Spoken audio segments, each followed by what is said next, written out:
예수님이 우리에게 어떤 분이시냐? 여러분들에게 있어서는 구세주이십니다. 또 우리 삶의 주인이십니다. 여러 가지 이야기들을 예수님에 대해서 하실 수 있으시겠죠? 그런데 그 예수님이 우리가 평탄하고 형통하고 좋을 때 예수님과 또 아주 냉정하고 엄혹한 현실 앞에서 살아갈 때, 힘들 때, 어려울 때 예수님과 다른 분들이 다른 분이라고 생각하는 분들이 계시다는 거죠. 근데 우리 예수님은 힘들 때나 좋을 때나 언제나 똑같이 나에게 이런 분이 나의 예수님이십니다 라고 말씀하실 수 있어야 되는데 그분과의 관계가 좋을 때하고 나쁠 때하고 다르다 이러면 그분의 신앙에는 문제가 있는 거겠죠. 그래서 우리가 예수님과의 관계, 하나님과의 관계 그걸 내 삶에서 어떻게 맺느냐에 따라서 여러분들의 신앙 또 우리의 신앙의 양태, 삶의 방식 이런 것들이 확 달라집니다. 그래서 우리가 예수님이 나와의 관계에서 그분은 어떤 분이냐 이걸 잘 정립하고 계셔야 돼요. 여러분은 예수님은 늘 나의 구세주, 내 삶의 주인 그리고 그분은 참 진리이시고 생명이신 분 그분을 통해서 내가 생명의 음료를 생명의 떡을 먹는다 이렇게 생각하고 계셔야 됩니다.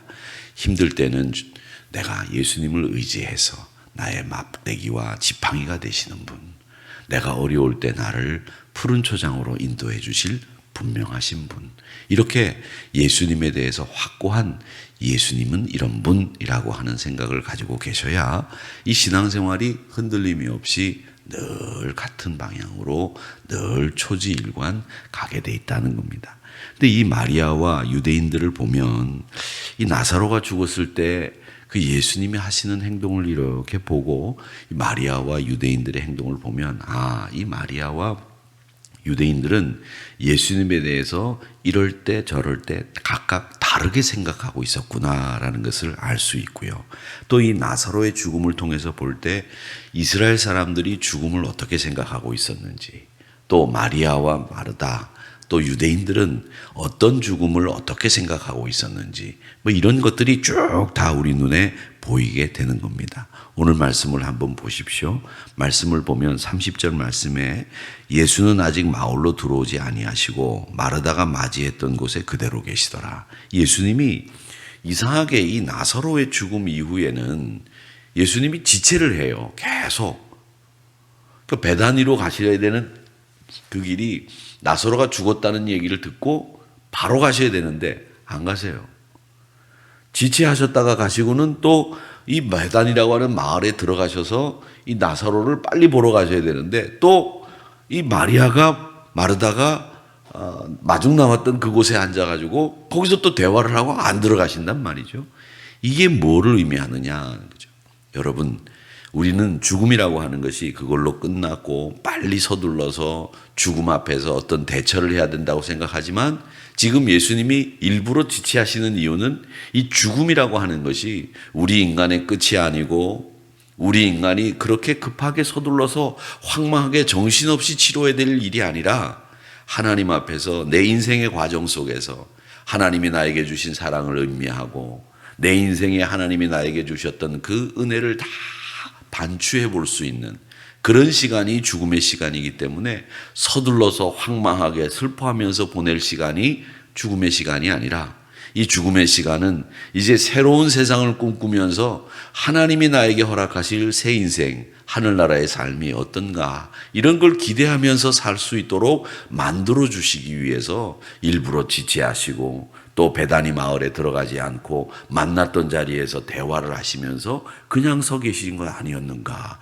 이런 생각을 해보게 된다는 거죠.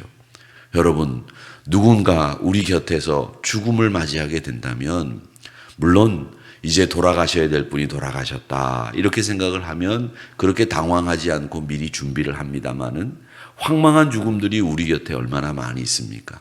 그럴 때 우리는 하나님 생각하기보다 나에게 닥친 이 슬픔과 이런 황망한 일 앞에서 어찌할 바를 모르고 당황하고 또 정신없어 하고 이러면서 믿음 없이 장례를 치르는 경우들도 왕왕 있다는 겁니다. 예수 믿는 분들은 그 죽음이 어떤 죽음이 되었든지 간에 그 죽음은 하나님이 우리에게 허락하신 은혜를 생각하고 그 돌아가신 분이 하나님의 은혜를 얼마나 많이 누렸는지 또 그분 때문에 우리는 얼마나 행복하고 기뻤는지 이런 것들을 생각하면서 하나님 안에서 우리가 가족이 되었던 것이 얼마나 정말 다행인지 이런 걸 생각하면서 기뻐하면서 물론 기뻐하면서 하하하 웃을 수는 없지만 그러나 평상심을 잃지 않고 새로운 삶을 꿈꾸는 그런 시간으로 죽음을 생각하고 장례를 치른다고 한다면 얼마나 좋을까라는 겁니다. 저는 어제도 기독교 문화 이런 얘기를 했습니다마는 그 외국 사람들 장례식을 치를 때 무슨 유명한 영화 있지 않았습니까? 크리스마스 때 늘 나오는 그 짧은 에피소드가 여러 개 들어있는 뭐 러브 에딕트인가 뭐 이런 영화가 있었는데 그 영화에 보면 아내가 죽었습니다. 근데 아내가 죽었는데 그 아내 어릴 적 사진을 쫙 어릴 적부터 그 아내가 결혼하고 아이 낳고 뭐 이런 그 아내 일생의 사진들을 쭉 장례식에서 보여줍니다. 그리고는 끝나고 난 뒤에 남편이 나와서 내가 아내 때문에 행복했다. 그 아내 때문에 내가 너무나 즐거웠다. 내 아내를 만난 것이 얼마나 다행인지 모른다. 그리고 난 뒤에 친구들과 함께 그 관을 탁 들고는 쫙 나가는데 신나는 음악이 나오고 그러면서 장례식이 끝나는 이런 것들을 볼 때마다 아, 우리는 왜 저렇게 하지 못할까? 이런 생각을 가질 때가 있습니다. 그런 것을 할 수 있는 것은 바로 그 죽음의 시간이 이별이요, 끝나는 거요, 완전히 정말 종치는 게 아니라 새로운 인생으로 시작하고 관문으로 들어가는 이런 단계라고 하는 것을 보여주는 문화, 장례식 아닌가 이런 생각을 해보면서 우리 기독교의 장례식도 이렇게 바뀌어야 되지 않겠나, 그렇게 했으면 얼마나 좋을까 그런 생각을 해봅니다. 그리고 저는 장례식에 갈 때마다 항상 생각하는 것은 요즘에는 이제 장례식에 가면 말이죠, 돌아가신 고인의 사진 위에 이렇게 까만색 줄을 이렇게 드리지 않는 분들도 많이 계시더라고요. 그냥 사진 위에다가 옆에 꽃들을 쭉 놨는데 그 까만색 줄 그거 안 드러냈으면 좋지 않겠나 이런 생각을 해봅니다. 좀 걷어냈으면 좋겠어요. 그냥 환하게 웃는 얼굴 딱 앉아 계시면 얼마나 좋아요. 그렇죠. 근데 거기다가 까만 줄을 이렇게 쳐가지고 나 죽었어 알아? 이런 그 사진 모습도 보면 조금 저는 그거 아니다 이런 생각이 들어요.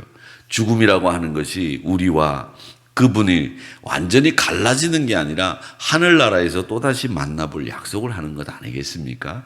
그 약속을 하는 시간이기 때문에 그분이 우리에게 남기고 간 것들을 생각하고 또 우리도 그 길을 갈 터인데 우리는 그러면 우리가 그분처럼 정말 믿음의 길을 가야 되겠다 이런 결단도 하는 시간이기 때문에 이 죽음 앞에서 우리가 어떤 생각을 해야 되는지를 이 지체함을 통해서 우리가 배우게 된다라는 생각을 저 혼자 해봤습니다.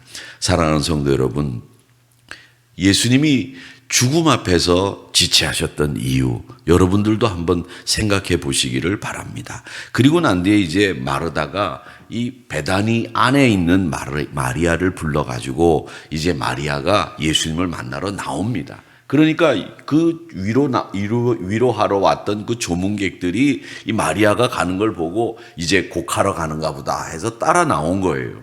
그러다가 예수님을 만나게 된 거죠. 그러면서 예수님의 때늦은 이 출현으로 아쉬워합니다. 마리아도 아쉬워하고 따라온 사람들도 아쉬워하고 그러면서 위로를 하는데 제가 그렇게 말씀을 드렸죠. 위로라고 하는 것은 어떤 것이 위로냐? 명료, 정상, 지지 이게 위로의 원칙이다. 제가 이렇게 말씀을 드렸죠. 이 명료, 정상, 지지라고 하는 것은 뭐냐? 네가 당한 슬픔 이게 분명히 어떤 슬픔이라고 하는 것을 현실을 직시하게 만들어주는 거 그게 위로다.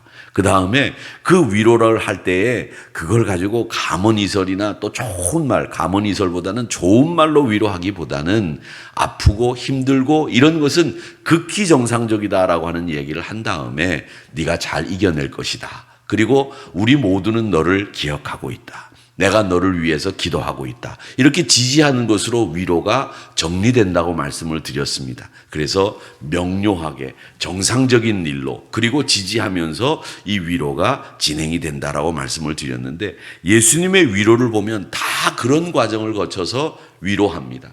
네가 당하는 일 힘들지 않았니? 힘들었을 거다. 그리고 너는 그렇게 슬퍼하는 거 극히 정상적인 일이다. 그러나 우리 모두는 너의 슬픔과 함께하고 있다. 이렇게 지지하는 것으로 위로가 진행된다는 거죠. 그러니까 이 위로의 원칙은 우리 그리스도인들은 꼭 배우고 익히고 우리가 잘 활용할 수 있어야 된다는 겁니다. 그것도 어제 말씀드린 것처럼 진심으로 해야 이게 진짜 위로가 된다라고 하는 것을 우리는 배우고 또 알아야 됩니다. 자, 그렇게 대화를 하는 가운데 예수님이 비통해 하셨다라고 되어 있습니다. 비통해 하셨다. 이 비통해 하셨다라고 하는 말은 좀 의미가 있습니다. 어떤 의미냐면 비통하시다는 건 막 슬퍼하신다는 얘기가 아니라 격한 분노로 코에서 입김이 나오는 상태입니다. 여러분 왜 만화 보면 화났을 때 코에서 입김이 이렇게 나오는 거 있죠. 그리고 왜 제가 화가 나면 머리 뚜껑이 열린다 그랬잖아요. 그죠? 머리에 뚜껑이 있어요. 그래갖고 이게 확 열려서 김이 확 나오는 거, 그게 화난 거라고 말씀을 드렸는데 그런 상태입니다. 이게 슬퍼하는 상태가 아니라. 근데 왜 예수님이 격한 분노로 씩씩거리는 상태로 들어가셨을까? 여러분 잘 보십시오. 이건 이 죽음이라고 하는 것이 왜 우리에게 찾아왔는지를 생각해 보면 금방 이해가 됩니다. 죽음은 우리 인간이 하나님 앞에 불순종함으로 찾아온 벌이었고 형벌이었습니다. 그러니까 그 형벌이라고 하는 죽음에 대해서 예수님은 나쁘게 보는 거죠. 우리 인간의 불순종을 나쁘게 보는 거예요. 죽음 자체가 왜 왔는지에 대해서 우리 인간들이 알지 못한 채로 죽음 앞에서 황망해하는 그 모습에 우리 주님은 씩씩거리는 분노의 표정을 통해서 죄가 얼마나 나쁜 건지, 불순종이 얼마나 나쁜 건지 그걸 표현하시기 위해서 오늘 비통이라고 하는 단어를 쓰신 겁니다. 여러분, 그러니까 우리 사람들을 긍휼히 여기시면서도 불쌍히 여기시면서도 그 죄 가운데 허덕이는 우리 인간의 모습 앞에서 그 죄가 얼마나 나쁜 건지 거기에 대해서 씩씩거리는 분노의 표정을 보이셨다라고 하는 것을 우리는 꼭 기억해야 됩니다. 자, 그러면서 예수님이 눈물을 흘리셨어요. 35절의 말씀에 보면 눈물을 흘리시더라 이렇게 돼 있는데, 이 눈물을 흘리시는 장면이 신약 성경에는 예수님의 말씀 가운데는 별로 많지 않습니다. 이 부분이 예수님의 눈물을 흘리셨다고 하는 대표적인 부분인데, 눈물을 흘리신 것에 대해서 사람들은 저마다 해석을 합니다. 나사로를 사랑했기 때문이다. 그래서 36절에 유대인들이 해석을 해놨죠. 이에 유대인들이 말하되 보라, 그가 얼마나 그를 사랑하셨는가, 나사로를 얼마나 사랑하셨는지를 보여주시기 위해서 눈물을 흘리셨다, 이렇게 얘기를 하고 있습니다. 근데 이들의 말이 일리가 있는 것처럼 보여요. 그런데 예수님의 눈물은 나사로의 죽음 때문에 흘리신 눈물이 아니라 죄의 결과 그리고 죄의 상황에 대한 분노의 눈물이신 거예요. 그러니까 비통이라는 말이 격한 분노로 씩씩거리는 모습이라고 말씀드리지 않았습니까? 그러니까 죄의 결과와 죄의 상황에 대해서 우리 주님은 분노하시는 거예요. 그러니까 죄를 얼마나 싫어하시는지를 우리에게 보여주시는 장면이죠. 하나님도 그렇고 예수님도 죄에 대해서 그렇게 싫어하는 모습을 우리에게 보이셨다라고 하는 겁니다. 그래서 우리에게도 거룩하라 이렇게 말씀을 하셨는데, 이 사람들이 이런 오해를 했지만 예수님은 지금 자신의 능력과 또 나사로 가족에 대한 사랑을 보여주시고 있는 장면을 우리가 보게 되는 겁니다. 그래서 예수님은 마음속에 죄 가운데 허덕이는 인간들의 군상들을 보면서 그들의 죄 가운데 있는 모습에 대해서 격한 분노와 함께 또 한 가지 감정, 긍휼의 마음을 가지고 계셨다는 겁니다. 여러분 왜 그렇지 않습니까? 참 조그마한 아이가 잘 알지도 못하면서 막 자기 마음대로 이렇게 하는 행동을 보면 불쌍하기도 하고, 또 그러면서도 저렇게 하는 것에 대해서 화도 나고 이런 경우들이 있잖아요. 예수님의 마음이 꼭 그런 마음인 것 같아요. 우리 인간들이 하나님의 말씀 듣지 않고 살아 결국 죽음이라고 하는 것을 맛보는 그 과정을 보시면서 화도 나시고, 그러면서 또 그런 것에 얽매여서 헤어나오지 못하고 늘 거기에서 아둥바둥 사는 인간의 모습을 보시면서 비통해 하시면서 또한 안쓰러워하시는 궁율의 모습을 가지고 계신 예수님을 오늘 이 말씀에서 우리는 보게 되는 겁니다. 여러분, 불쌍하기도 하면서 죄를 짓고 있는 그 인간의 모습들을 보면서 우리 주님은 얼마나 안타까워 하셨는지 이 모습을 이 나사로의 죽음에서 우리는 보게 되는 겁니다. 그러니까 죽음에서 살리신 그 기적을 보는 것보다 죽음에서 생명을 얻게 하시는 그 기적을 주안점으로 보지 마시고, 오늘 이 말씀은 이 죽음에 대해서 예수님이 어떤 생각을 가지고 계셨는지 그 마음을 이 행간을 통해서 읽어내자는 겁니다. 그 마음 속에는 죄에 대한 분노와 그 마음 속에는 긍휼히, 죄에서 허덕이는 우리 인간들을 보고 긍휼히 여기시는 우리 예수님의 마음을 우리가 헤아려 보면, 아, 그렇구나, 우리가 어떻게 살아야 되는지를 알 수 있게 된다는 겁니다. 사랑하는 성도 여러분, 나사로를 죽음에서 살린 것이 중요한 게 아닙니다. 그것은 예수님이 당연히 하실 수 있는 일이고 하나님이라면 그건 얼마든지 가능한 일입니다.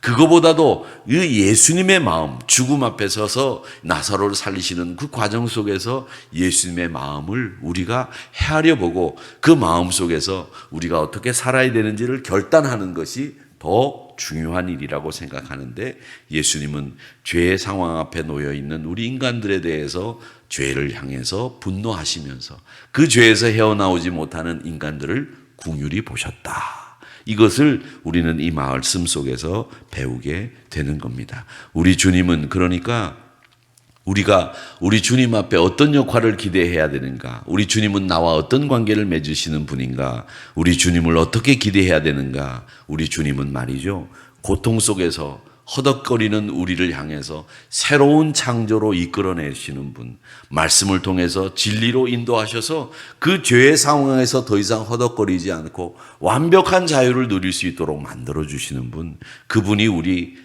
예수님이시고 영원한 생명을 가지고 소망을 만들어 가시는 분이 우리 주님이시다라는 것을 우리가 깨닫게 됩니다.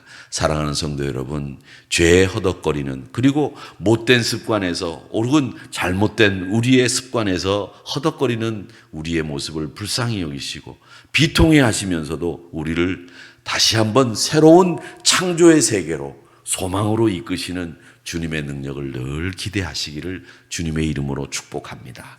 오늘 여러분의 삶에 우리 예수님이 어떤 일을 만들어 놓으실 것인지 기대하십시오. 아마 이 세상에서 가장 좋은 일들을 오늘 여러분들에게 이루어 놓으실 줄로 믿고 오늘 하루를 승리하시고 한 주간도 승리하시기를 주님의 이름으로 축복합니다. 분명히 이번 한 주간 예수님이 여러분에게 멋진 일들을 만들어 주실 줄 믿습니다. 저는 그렇게 확신합니다. 그러기에 새로운 창조를 만들어내시는 하나님의 소망을 바라보시는 한 주간이 되시기를 주님의 이름으로 축복합니다.